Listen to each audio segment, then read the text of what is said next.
ધોરણ 8ની આ બાલિકા, જેનું નામ છે ઠાકોર હિનાબેન બાસ્કુજી, જે ડીસા તાલુકાના વાઘપુરા પ્રાથમિક શાળામાં ધોરણ 8માં અભ્યાસ કરે છે. પોતે એચઆઈ બાળક છે, એટલે કે બહેરી અને મૂંગી છે. છતાં પણ બીજા બાળકોની સાથે રહીને રોજના એ પોતે 5 સ્પેલિંગ તૈયાર કરે છે અને આ રીતે શિક્ષકશ્રી આગળ પોતે લખીને બતાવે છે.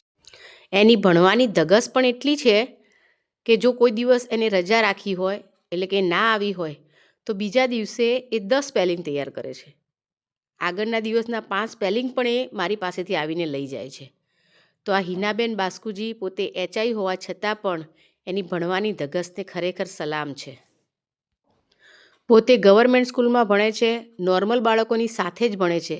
એને કોઈ સ્પેશિયલ અલગથી કોઈ ફેસિલિટી આપવામાં આવતી નથી અને છતાં પણ એની ધગશના કારણે એ રોજ આવી રીતના 5 સ્પેલિંગ તૈયાર કરે છે.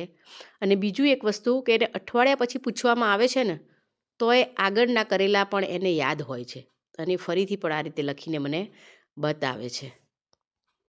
એટલે કે આવા બાળકોને જો યોગ્ય ગાઈડન્સ મળી રહે ને, તો ભગવાને આપેલી જે એક્સ્ટ્રા એબિલિટી છે એનો ઉપયોગ કરીને એ પણ આગળ વધી શકે છે, એ પણ કંઈક કરીને બતાવી શકે છે.